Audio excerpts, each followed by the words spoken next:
작년입니다. 작년에 시장조사 기관에서 전국 만 19세부터 59세 1000명을 대상으로 스마트폰 활용도 설문조사를 했습니다. 이 설문조사의 몇 가지 질문의 내용은 이런데요.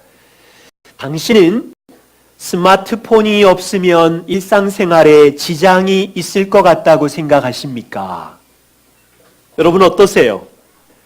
이 질문에 남자는 61%가 스마트폰 없으면 일상생활 지장이 있어요 라고 얘기했고, 여성은 67%가 그렇대요.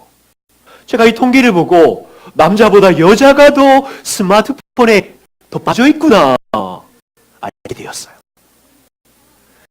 20대는 73%가 스마트폰이 반드시 필요하다고 응답을 했고, 30대와 40대는 62%. 놀라운 건요, 50대도 59%가 스마트폰이 일상생활에 중요하다고 대답했어요.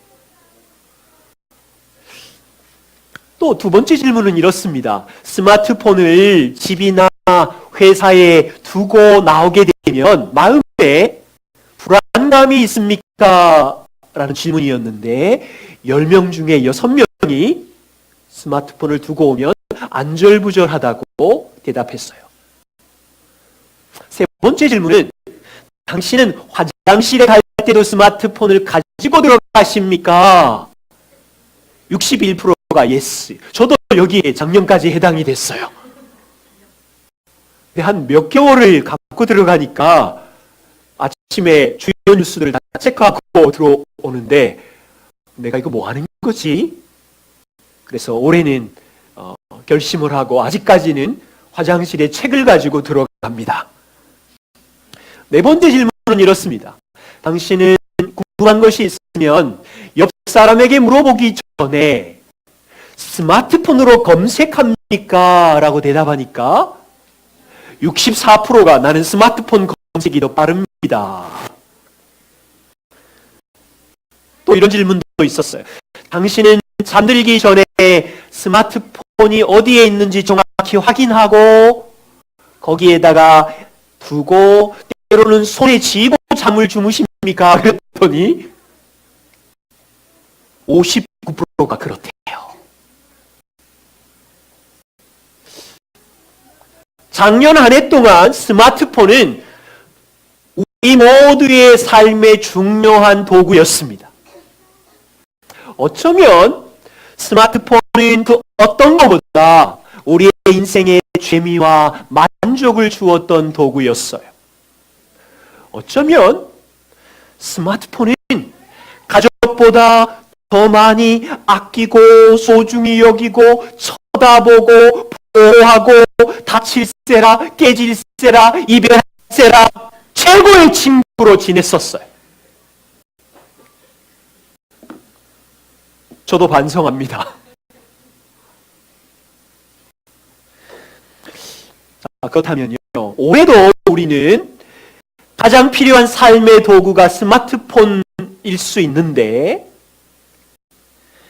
저는 오늘 스마트폰보다 더 엄청난 하나님의 은혜의 창고에 그것을 경험할 수 있는 은혜의 도구들을 소개하려고 합니다. 우리는요, 작년 한 해 동안 이 스마트폰 기계 때문에 하나님의 은혜의 도구들이 많이 녹슬어져 있었을 수 있습니다. 올해 우리는 다시 이 하나님의 은혜의 도구들을 꺼내서 녹을 제거하고 근육을 만들고, 그래서 하나님의 은혜의 창고의 문을 열어서 올 한 해 그 은혜를 경험하는 소망을 현실로 가지고 와야 합니다. 아마 여기 계신 여러분들은 올 한 해 동안 가정과 인생에 건강하게 튼튼하게 세우기를 소망하시고 계획을 가지셨을 텐데요. 시편 127편 1편에 이렇게 말합니다. 여호와께서 집을 세우지 아니하시면 세우는 자의 수고가 헛되고 여호와께서 성을 지키지 아니하시면 파수꾼의 깨어 있음이 헛되도다. 올 한 해 우리가 우리의 집을, 우리의 인생의 성을 튼튼하게 세우고 싶으시지요. 그렇다면 이 말씀 안에서 두 가지 원리를 찾아야 합니다. 우리의 집을 오래 잘 세우기 원한다면 먼저는 온 힘을 다해 우리가 수고해야 합니다. 아침 일찍 일어나는 파수꾼처럼 부지런하게 깨어 있어야 하고 열정적이어야 하고 삶에 최선을 다해야 합니다. 그런데요, 이걸로는 부족해요. 아무리 우리가 깨어있고 아무리 우리가 열정적일지라도 하나님께서 우리의 집을, 우리의 인생의 성을 지키지 아니하시면 뭐래요? 헛수고. 보세요. 올 한 해 우리 힘으로는 최선을 다하는데도 하나님이 도와주지 아니하시면 완전 꽝, 허사, 헛되도다. 두 가지를 좀 조심해 주십시오. 한 가지는 내가 하나님만 의지해야지 그러고 하나님만 믿고 기도하는 이 극단을 조심해 주시고, 또 다른 하나는 하나님은 전혀 의지하지 않으면서 사람의 깨와 힘을 따라 자기 힘만 쓰는 이것도 조심해야 돼요. 우리는 우리 편에서는 온 힘을 다하여 100% 열정적으로 최선을 다하지만 그 속에서도 전적으로 하나님을 100% 의지하고 신뢰함으로 올 한 해를 살아야 우리의 가정을, 우리의 인생을 세울 수 있어요.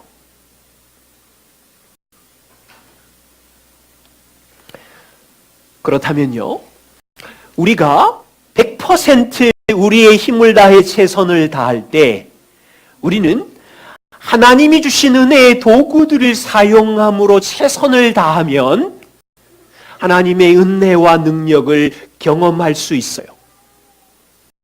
많은 그리스도인들이 하나님의 은혜에 메말라 있는 이유는 하나님의 은혜의 도구를 사용하지 않고 녹슬게 내버려 두었기 때문이에요. 기억하십시오. 하나님은 그리스도인인 여러분들 자녀들에게 가장 좋은 것을 주셔서 하나님의 은혜의 보물 창고 안에 있는 선물을 몽땅 주고 싶으세요. 그러면 성도인 자녀인 우리들은 그 하나님의 은혜의 창고문을 열 때 그것을 열 수 있는 은혜의 도구들을 사용해서 열어야 되거든요. 비유적으로 말하면 성도들은 하나님의 무한대의 은혜가 들어있는 은행의 계좌가 모두 다 있는데 우리는 하나님의 은혜를 사용할 권리가 있는 자녀들인데 그 은혜는 그냥 가만히 있는데도 떨어지는 은혜가 아니에요. 우리는 어떤 행동을 통해서 그 은혜를 얻을 수 있는데 그 행동이 바로 은혜의 도구들을 사용함으로 하나님의 은혜를 인출해내는 거예요. 5가지 이미 우리가 교회 안에서 여기저기 알고 있던 것들을 오늘 종합해서 이걸 10가지로도 늘릴 수 있어요. 기본적인 5가지 하나님의 은혜의 통로를 소개하고 어떻게 적용할지 함께 나누고자 합니다. 첫 번째는요, 하나님께서 우리에게 은혜의 보좌를 선물로 주셨고 성도들에게 날마다 은혜의 보좌에 나오라고 초대하셨습니다. 초대교회 성도들이 핍박과 고난 가운데 있었습니다. 아주 사람의 힘으로는 감당할 수 없는 인생의 골짜기를 지나는 그 초대교회 성도들에게 히브리서 기자가 말하기를, 성도 여러분, 우리에게는 하늘에 은혜의 보좌가 있다고 외쳤습니다. 오늘 함께 읽은 이 말씀, 히브리서 4장 14절 16절, 우리에게는 승천하시니 하나님의 아들 예수님이 하늘에 승천하셔서 보좌에 계십니다. 16절, 그러므로 핍박과 고난 가운데 있는 성도 여러분, 하늘의 보좌에 계신 그분의 긍휼하심을 받기 위하여, 때를 따라 돕는 은혜를 얻기 위하여 은혜의 보좌 앞으로 담대히 나아갑시다. 놀라운 사실 한 가지는요, 구약의 이사야 선지자가 경험한 하나님의 보좌는 거룩하고 무한한 능력의 보좌였어요.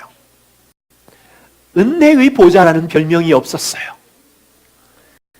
이사야가 성전에서 거룩한 하나님의 보좌를 보고 일으킨 반응은, 화로다, 나여 망하게 되었구나. 내가 만군의 거룩한 왕을 만났으니 나는 입술이 부정한 자로 망하게 되었구나. 그 고백이었어요.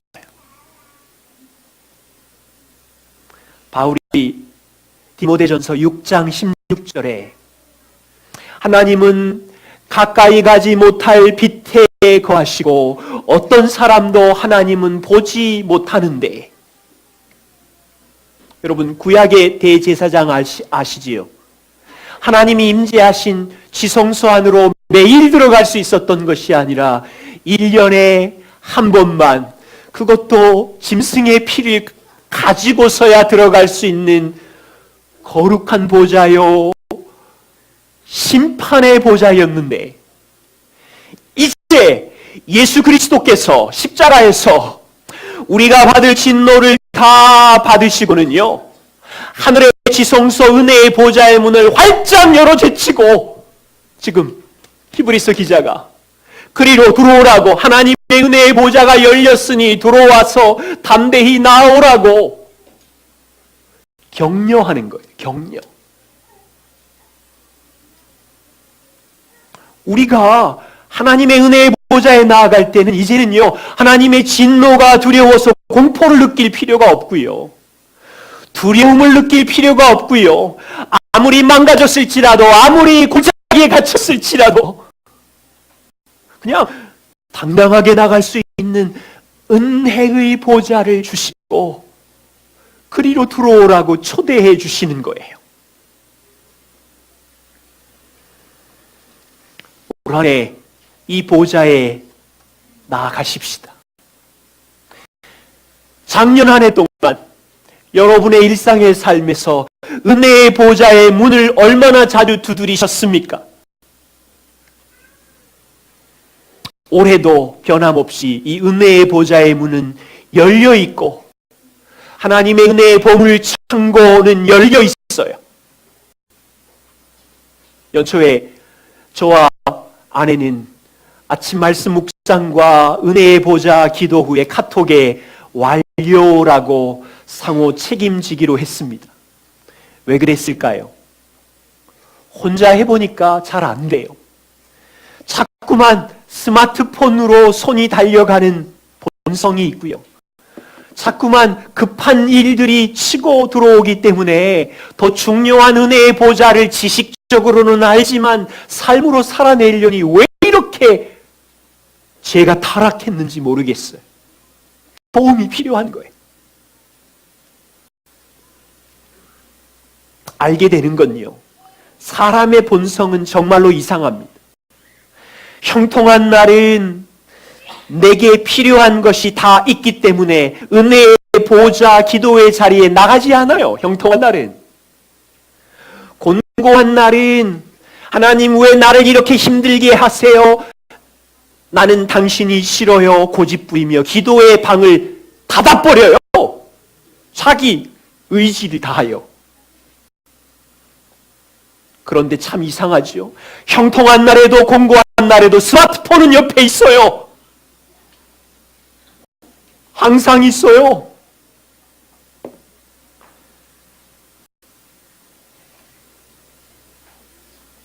이사야 30장 18절에 보세요. 그러나 여호와께서 기다리시나니 이는 너희에게 은혜를 베풀려 하시며 일어나시리니 이는 너희를 긍휼히 여기려 하심이라.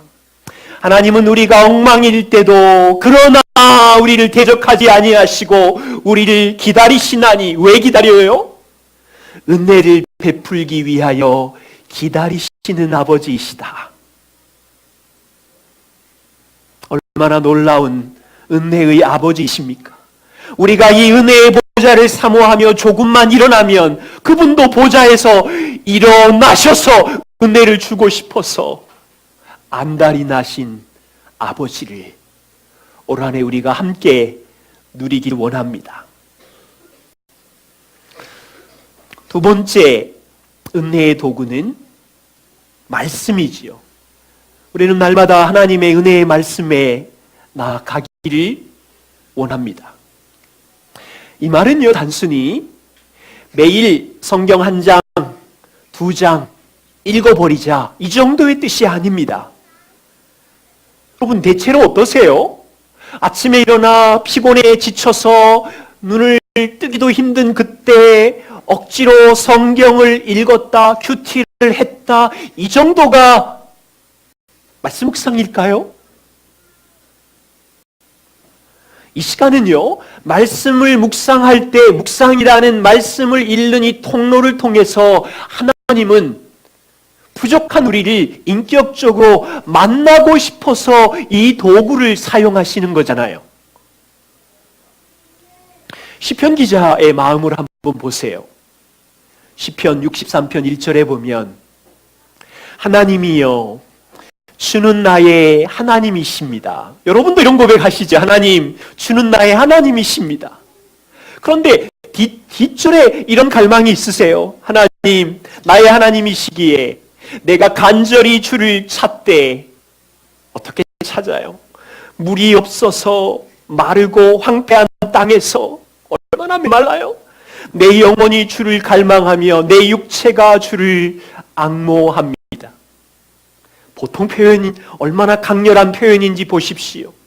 내가 간절히 주를 갈망하되 찾되 내 영혼이 마르고 황폐한 땅에서 주를 갈망하며 내 육체가 주를 앙모합니다.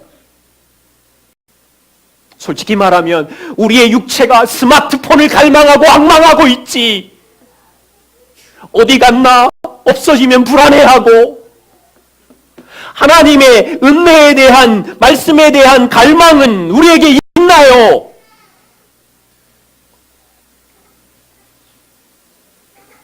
매일마다 하나님 나에게 말씀해 주십시오. 가르쳐 주십시오.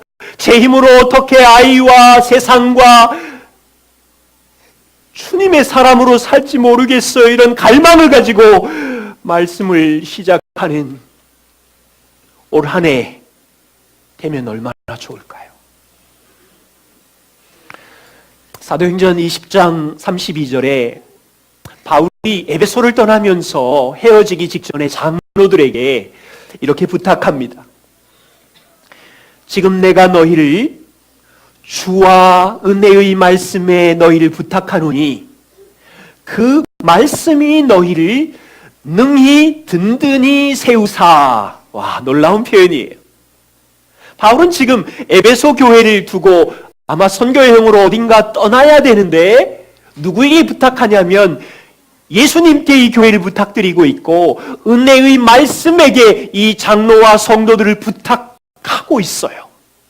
왜냐하면 본인은 떠나지만 인격적이신 은혜의 말씀이 이 성도들에게 날마다 말씀하시기 때문에 든든히 서갈 것을 알았던 거예요.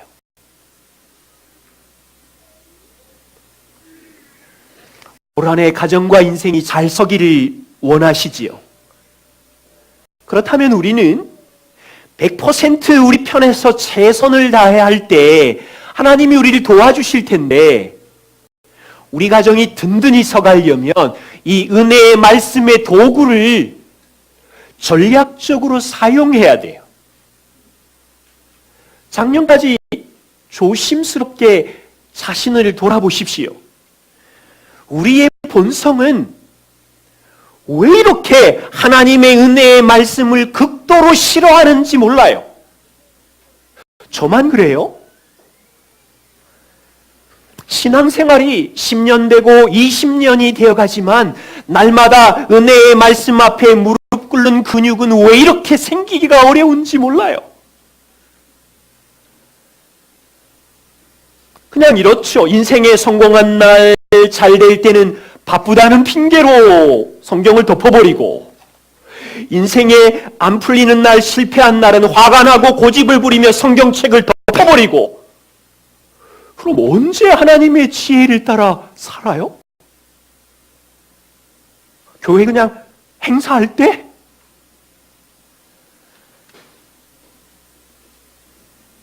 우리는 작년 한 해 동안 하나님의 은혜의 말씀을 통해서 배웠습니다. 올 한 해도 더욱 이 은혜의 말씀에 가정과 우리의 인생을 세우면 이 통로를 통하여 우리의 가정 안에 든든히 능히 세울 것을 믿음으로 올 한 해를 시작합니다. 여기에 동의하신다면 아버지인 여러분, 어머니인 여러분, 은혜의 말씀으로 세상을 살아갈 때 지혜의 보물창고의 문을 열기 위하여 우리의 가정과 자녀들에게 내 인생에 정규적으로 하나님의 말씀이 들어오도록 전략을 짜야 합니다. 가만히 있으면 안 돼요. 여러분, 회사나 작은 기업도 비전과 소망을 가지고 여러 가지 계획을 세우잖아요. 은혜의 말씀의 경로는 여러 가지이지요. 주일 말씀이 은혜의 말씀의 통로일 수 있고, 성경 공부가 성경 암송이 통로일 수 있고, 설교 다시 듣기가 통로일 수 있고, 경건 서적이 가정 예배가 은혜의 말씀의 통로들일 수 있어요. 가장 중요한 것은 날마다 아침마다 하나님의 말씀을 묵상하는 것이 말씀의 은혜의 통로의 가장 중요한 것이기도 하고요. 이 모든 걸 다 하실 수 없다면 한 가지부터 시작한다면 무엇부터 할 수 있는지 전략을 짜시고 다시 시작해야 합니다. 세 번째는요, 날마다 진리이신 복음을 자신에게 가르치는 것입니다. 여러분, 이것이 은혜의 통로라는 것 생소하십니까? 여전히 날마다 자신에게 복음을 가르쳐라, 선포하라는 중요성을 모르시는 분이 계신가요? 작년에 여기 계신 성도님들은 얼마나 자주 매일 복음을 자신에게 가르쳤습니까? 혹시 여전히 복음을 자신에게 선포하는 일이 익숙하지 않다면 이 어마어마한 은혜의 통로를 올 한 해 훈련하셔야 돼요. 사용해서 근육을 키우셔야 돼요. 어떻게 자신에게 선포하는지 간단한 원리를 설명합니다. 먼저는 이제 하루하루 사시면 우리의 양심이 우리를 계속해서 고소할 겁니다. 어떻게 고소하냐면 우리 안에 있는 이 양심의 소리를 통하여 사단은 우리가 행한 행위를 근거로 너는 형편없어, 너는 망가졌어, 너는 소망이 없어, 너는 죄인이야, 이렇게 고소합니다. 여러 가지 경로로. 그러면요, 이 양심의 소리를 통하여 들려오는 이런 고소에 대부분의 사람들은 꼼짝을 못해요. 왜냐하면 사실이거든요. 자기도 아는 사실이거든요. 조금 전에 분노했거든요. 조금 전에 독한 말을 범했거든요. 조금 전에 이상한 동영상을 봤거든요. 조금 전에 내가 하나님 앞에서 죄를 범했거든요. 이 사실을 근거로 고소해 오니 꼼짝을 못하는 거예요. 올해도 그럴 거예요. 작년에도 그랬지만. 그러면 죄책감이 쌓이고, 그러면 수치심이 막 올라오고, 우리 안에 고소가 소설을 쓰고, 그 고소가 갑자기 커지고, 상상할 수 없는 상상력을 발휘하여 기쁨과 평안을 다 빼앗아가요. 제가 수없이 당해봤어요.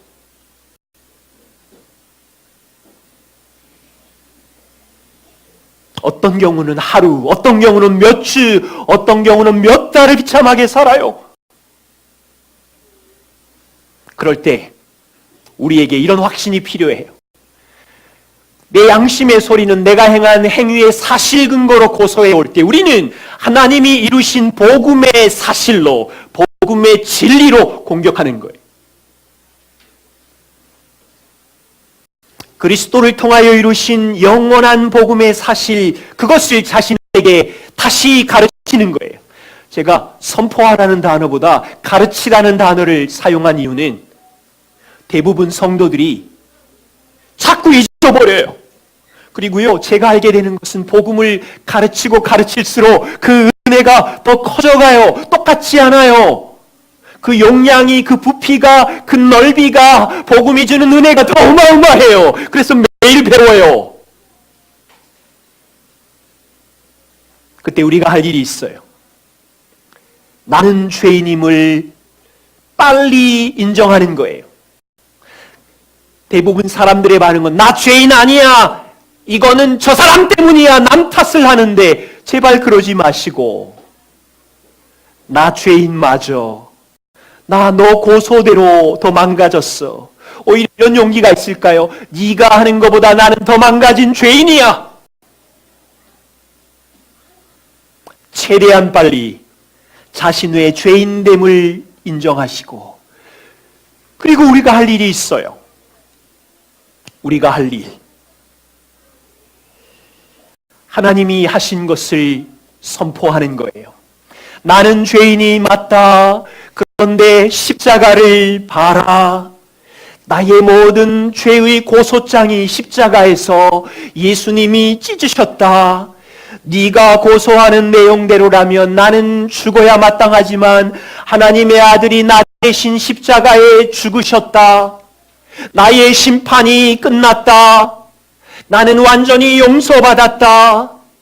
나는 하나님 앞에서 그분이 결코 정죄하지 아니하신다. 내 안에 고소하는 너는 대체 누구냐? 하나님도 정죄하지 않는데 너는 왜 고소하느냐? 이런 복음을 자신에게 다시 가르쳐야 되는 거예요. 너 내가 누구인지 아니? 하나님의 아들의 죽으심으로 완전히 용서받고 깨끗해졌고 의롭게 되었고 택하신 백성이고,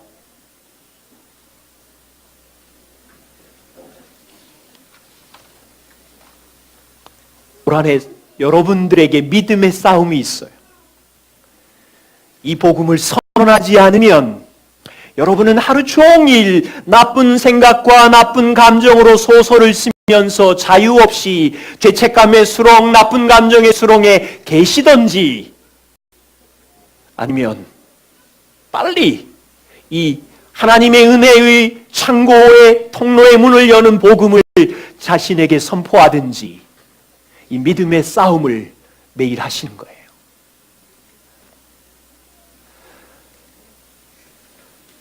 네 번째는요, 하나님의 주권적인 다스림에 겸손하게 순복하는 것입니다.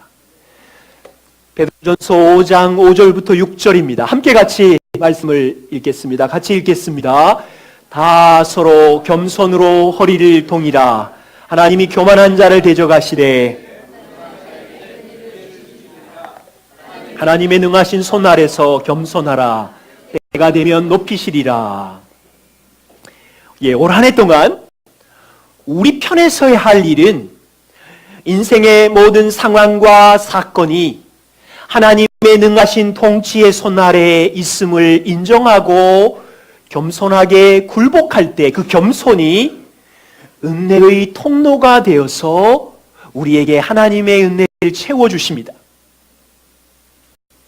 그런데요, 대체로 우리의 본성은 이런 폭풍의 골짜기를 지날 때 하나님 앞에 겸손하기보다 저기 그림 보이시죠? 하나님의 능하신 손을 옆으로 치우고 저항합니다. 이 손 치우세요. 아니, 왜 내게 이런 일이 나에게만 있어요? 불평하고 원망합니다. 때로는 하나님, 도저히 이 상황은 이해가 안 돼요. 하나님이 살아계신 거 맞기는 맞아요. 하나님께 화를 내고 반항합니다. 그렇게 되면 죄송하지만 하나님이 주시는 은혜와 자유가 그 은혜가 흘러갈 수가 없어요. 하나님은 능하신 통치의 손으로 보호하고 계신데 그것을 거절하니 마음에 고통이 쌓이는 거죠. 욥을 아시지요? 욥은 어느 날 스바 사람들이 욥의 목장에 있는 소들을 빼앗아 감을 경험하였습니다. 갈대아 사람들이 낙타와 종들을 죽였습니다. 갑자기 불이 하늘에서 내려와서 양떼를 불태워 버렸고요. 맏아들 집에 자녀들이 다 모였는데 강풍이 불어오더니 집이 무너져서 모든 자녀들이 하루아침에 죽었습니다.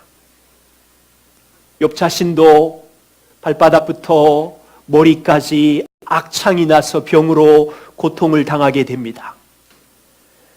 자녀와 재산과 건강까지 이해할 수 없는 환난을 당한 욥의 반응은 참 놀랍습니다. 여호와께서 주셨으니 취하신 자도 여호와이시다. 어떻게 이런 고백을 할 수 있었을까요? 그의 고통 속에 부르짖는 고백을 보십시오. 욥기 23장 8절과 10절입니다.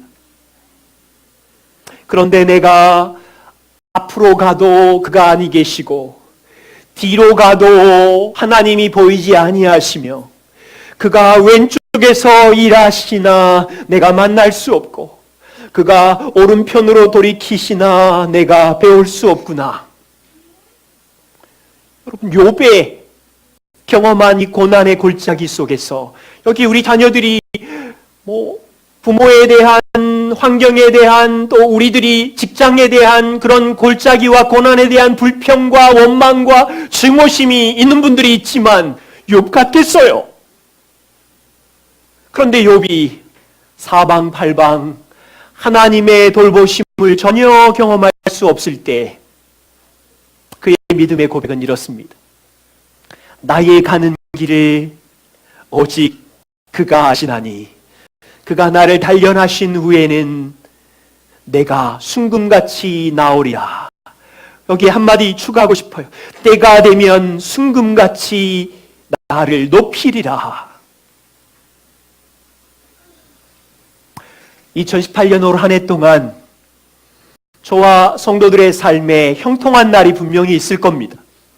형통한 날 하나님이 다스리기에 우리에게 그렇게 은혜를 주셨겠지요. 그때 우리 하나님을 찬양하십시다. 그렇지만 또한 공고한 날 사망의 음침한 골짜기를 지날 때도 있을 거예요. 욥이 말한 것처럼 앞을 봐도 하나님이 안 계신 것 같고 뒤를 보아도 왼쪽과 오른쪽에 하나님의 돌보심과 선하심이 전혀 느껴지지 않는 인생의 시즌을 지날 때가 있을 텐데 이런 믿음의 고백을 할 수 있으세요? 하나님의 돌보심과 선하심과 나의 삶을 통치하심이 1분도 1초도 떠나신 적이 없구나. 그 고난의 환경 위에 계시는 능하신 손을 볼 수 있겠습니까? 여전히 자녀를 훈련하시는 지혜의 손을 볼 수 있을까요? 자녀의 마음에 쓴뿌리를 제거하고 죄를 끊게 만들려는 하나님의 사랑을 볼 수 있을까요?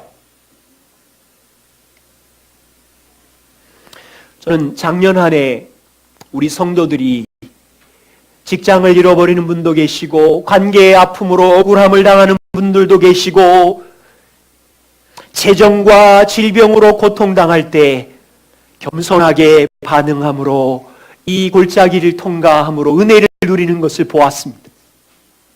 그렇지만 올해 다시 밀려오는 이 골짜기 앞에 우리는 겸손하게 굴복하기가 쉽지 않아요. 아마 이 골짜기 속에서 하나님이 통치하신다는 것까지는 인정할 것 같아요. 하나님이 인정해. 그렇지만 나는 화가 났어.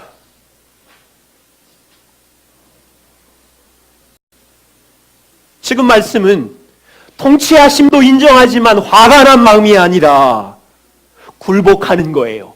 겸손하게 낮추는 거지요. 하나님의 능하신 사랑의 손 아래서 겸손하게 된다면 그 고난 속에서도 하나님의 은혜는 여전히 흘러 들어올 것이고 우리에게 약속이 있어요. 때가 되면 너희를 높이시리라. 때가 되면 너희를 정금같이 순금으로 높이시리라. 이 약속 때문에 이 길 걸어갈 수 있습니다. 다섯 번째 은혜의 도구입니다. 성도의 교제에 나아가는 것이지요. 하나님께서 우리에게 다른 그리스도인들과의 교제를 통해서 각 사람에게 은혜를 흘려보내 주기를 원하십니다.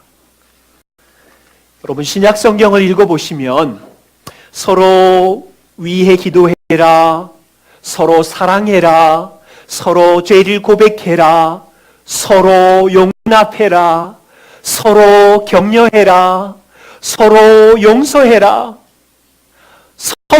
서로 투성이. 신약 성경에 서로의 투성이에요. 이게 무슨 말입니까? 우리는 그리스도의 머리 그분 아래 모여서 서로 은혜의 통로가 되라는 말이잖아요. 우리는 서로 의존되어서 함께 머리이신 그리스도로부터 은혜를 주고 받으며 내가 받은 은혜를 서로에게 주고 받으며 함께 살아가는 공동체로 불렀다는 말이잖아요. 그래서요, 어떨 때는 우리의 은혜를 전하는 자가 돼야 되고요, 어떨 때는 다른 사람으로부터 은혜를 받는 자가 되어서 서로 상호 의존되어 있어요. 이 은혜의 수단은요, 오늘날 교회가 잃어버린 하나의 중요한 수단입니다. 왜 그랬을까요? 우리에게 문제가 있는데 많은 그리스도인들이 다른 사람들에게 나는 꽤 괜찮은 사람입니다 인정받고 보이고 싶은 거예요. 우리는 사람들에게 나는 정말로 문제가 없는 사람입니다, 특별한 어려움 없이 잘 지내는 사람입니다 이렇게 보이고 싶은 거예요. 그래서 가면을 쓸 수밖에 없고 뭐뭐인 체 하면서 교회를 야구장처럼 극장처럼 예배드리고 돌아가면 전혀 나이스하게 예쁜 옷 입고 이걸 좋아해요. 우리의 본성이.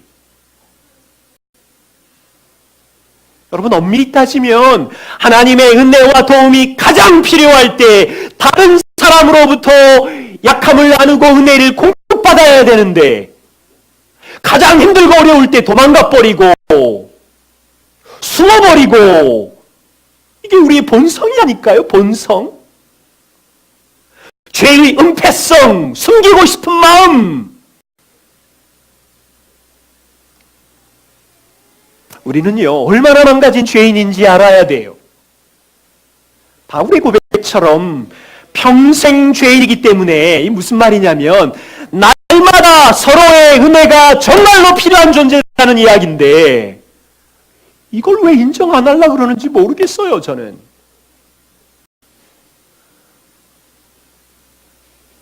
다른 사람에게 은혜를 흘려보내기도 하지만 다른 사람의 은혜가 있어야 성장할 거 아니에요. 모두가 서로의 용서와 서로의 용납이 있어야 살아가는 존재. 모두가 서로의 오래 참음과 자비와 격려와 견면의 은혜가 있어야 성장하는 존재. 그런데 아무 일 없대요. 괜찮대요.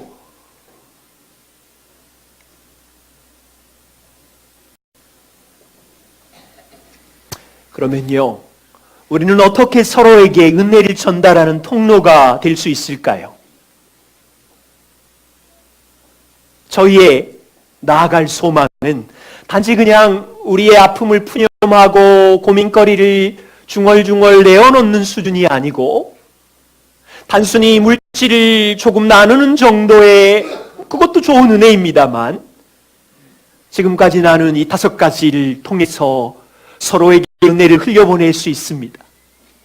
다른 사람의 연약함과 아픔을 왜 하나님이 보게 하셨을까요?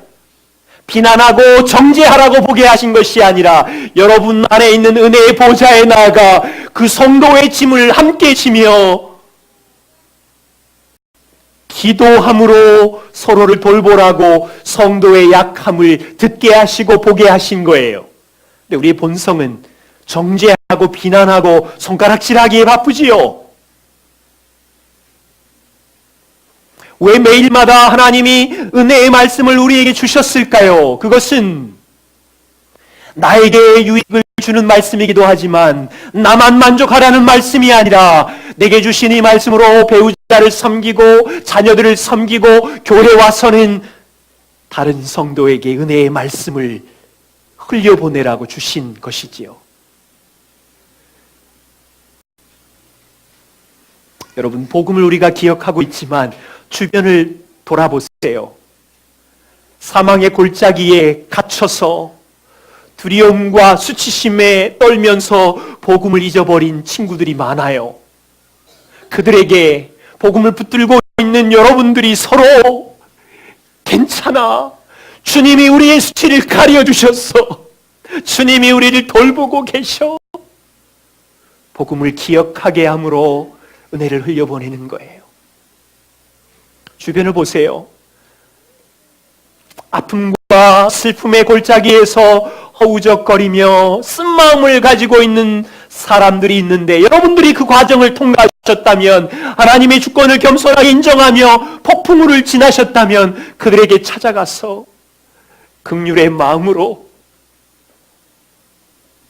하나님의 능하신 손이, 지혜의 손이, 선하신 손이 너 위에 함께 있어. 그렇게 서로 격려하라고 우리를 세우셨어요.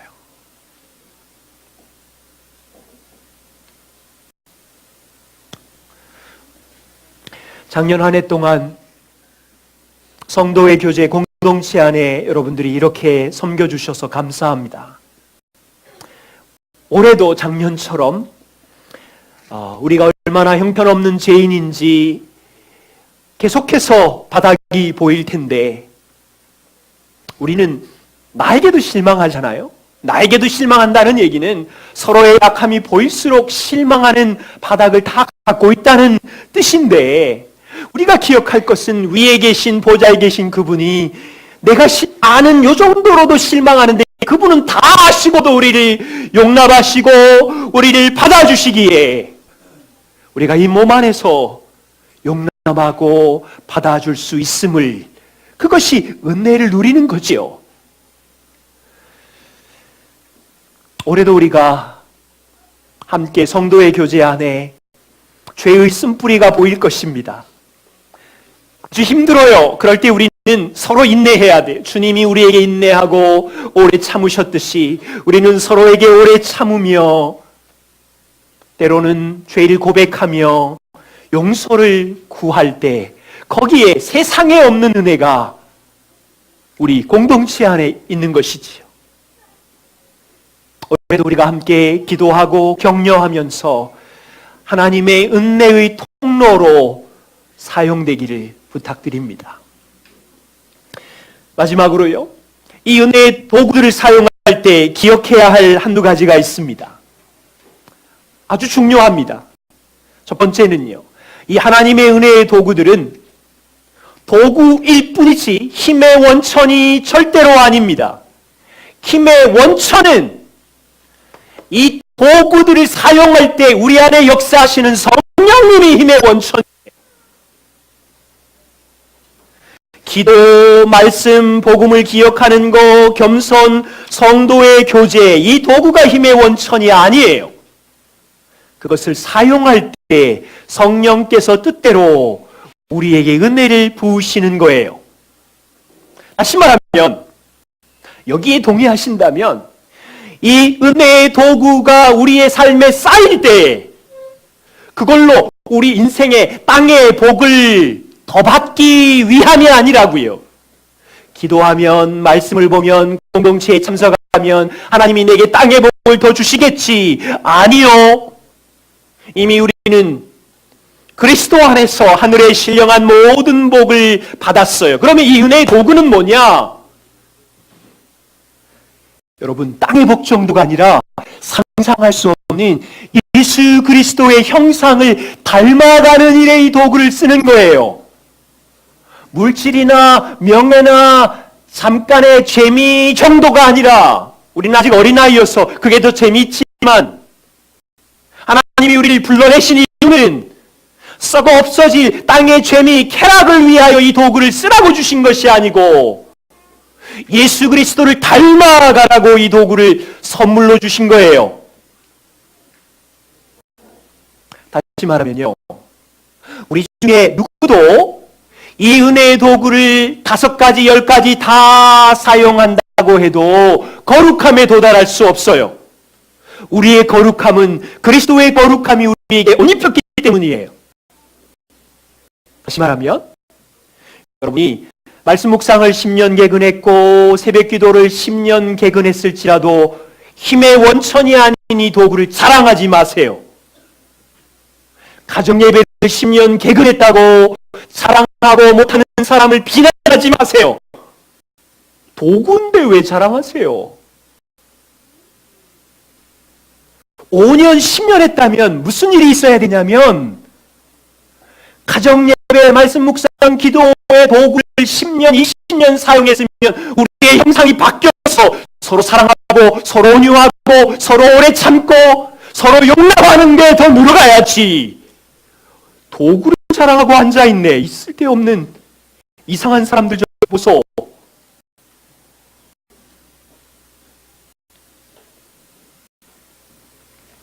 두 번째는요, 이 은혜의 도구를 사용할 때 보잘것없는 순종일지라도 하나님을 기쁘시게 한다는 사실, 그리고 그 작은 보잘것없는 순종을 통하여 하나님은 은혜 주기를 기다리시고 기뻐하신다는 사실을 알아야 돼요.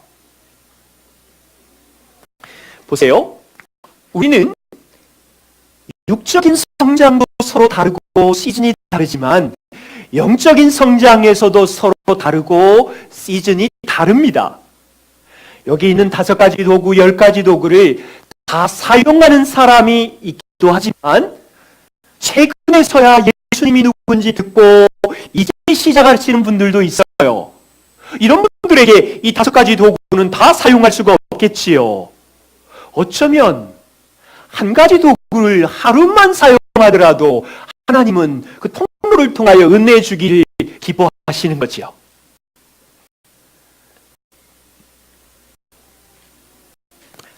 하나님의 은혜의 도구, 보잘것없는 순종일지라도 사소한 순종에도 하나님은 얼마나 좋아하시는지요. 부모를 보십시오. 자녀들의 작은 표정, 작은 모습에 얼마나 기뻐합니까? 아이들이 걸음마를 시작할 때 여러분 비틀거리면서 또 일어나서 걷는데 예뻐 보이세요?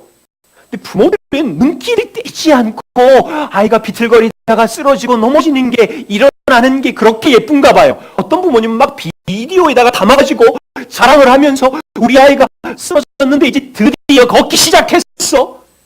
그게 기쁘세요? 다 걷잖아요. 왜 그렇게 좋아하세요?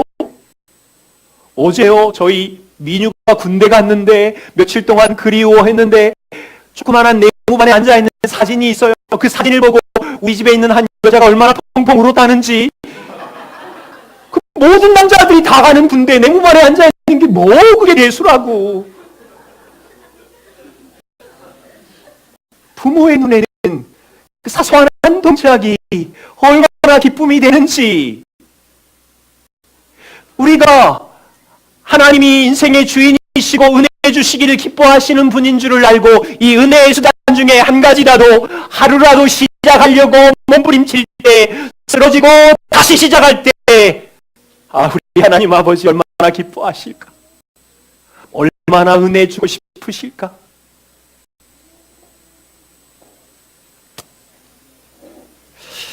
그래서 함께 소망을 품습니다. 우리가 매일마다 복음을 기억하고 강조해야 하지만 하나님의 은혜의 도구를 사용함으로 올 한 해 그분의 능력을 더 경험해야 합니다. 아침에 은혜의 보좌와 말씀 앞에 나가기 위하여 나 오늘부터 알람을 맞춰 놓을 거야. 이 결심, 이 작은 순종, 여보 나 좀 도와줘. 이게 얼마나 아름다운 순종인 줄 아세요? 매일마다 화장실에 스마트폰을 들고 가던 저 같은 사람이 여보 몇 달 만에 그것도 스마트폰 내려놓을게, 책 들고 갈게. 이 결심하는데 저는 몇 달이 걸렸어요. 이거 보시고 하나님 얼마나 기뻐하실까요? 여러분이 아이들 앞에서, 직장 상사 사람들 앞에서 막 분노가 일어나는데 거기서 쏟아내지 않고 화장실로 달려가서 하나님 나 좀 살려주세요. 은혜를 구하는 몸부림, 작은 순종, 이게 쉽게 되는 게 아니에요. 자녀들 앞에 아빠가 너에게 죄를 지었구나, 엄마가 너에게 독한 말을 쏟아내었구나, 용서해 주라. 이게 쉽게 되는 줄 아세요? 하나님의 은혜가 있어야 돼요. 사망의 음침한 골짜기에 갇혔을 때 예전에는 사람을 찾아다니고 돈이 될 만한 곳을 다 찾아다니고 때로는 술로 스트레스를 풀었지만 그 골짜기에 갇혀서 주님 여전히 주의 능하신 손이 나를 보호하고 계시지요. 은혜의 보좌에 나아가서 주님 여전히 나를 돌보신다고 하셨지요. 제 염려와 짐을 주님께 던집니다. 이 겸손의 결심이 그냥 되는 줄 아세요? 하나님의 은혜예요. 5가지 도구를 잘 사용할 때 하나님은 올 한 해 계속 은혜를 주실 거예요. 한 가지의 보잘것없는 순종이 소중하지만 제가 한 가지 비유를 드릴게요. 여기 성경책이 있어요. 한 가지 도구를 써서 이 성경책을 드는 일이 얼마나 불안해요. 불안하지요. 2가지 조금은 견딜 수 있을 것 같아요. 3가지의 도구를 사용하면 이 성경책을 드는 일이 좀 자연스러워 보이지만 5가지를 다 사용하면 안 놓칠 수 있어요. 하나님의 은혜와 진리를. 저의 아픔은 이런 거였어요. 많은 성도님들이 새벽 기도라는 은혜의 통로를 가지고 버티면서 고통당하는 걸 봤어요. 많은 분들이 말씀이라는 주일 말씀의 그 끈 가지고 살아내면서 신음하는 모습을 보았어요. 제가 주님의 은혜교회 성도를 향하여 나누고 싶은 소망은 최소한 이 5가지 은혜의 도구들을 사용함으로 진리의 말씀을 붙들고 올 한 해를 살아갈 수 있으면 넉넉히 승리할 수 있어요. 기도하겠습니다.